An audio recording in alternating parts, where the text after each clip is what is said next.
Okay, we have an EMCO variable speed engine lathe, model EM15D or MAT-15D.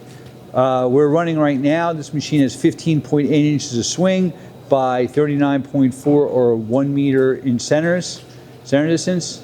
You have variable speed in 4 gear ranges. You have a tachometer that shows you how fast it's going, and you have the variable speed knob on the carriage. What range was that? Okay. All right, we're going a bit faster. The machine does have a CAMLOCK D15 spindle with a 1.9 inch hole. Spindle brake and reverse. Cross feed.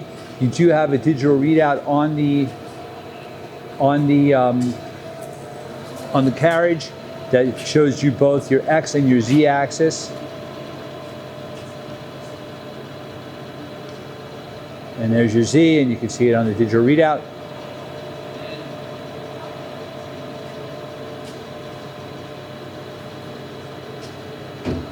And that's your threading. So you have threading, you have feed.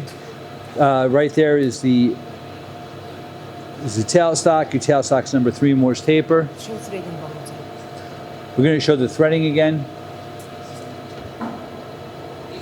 So you engage the half nut, and we're threading. Okay.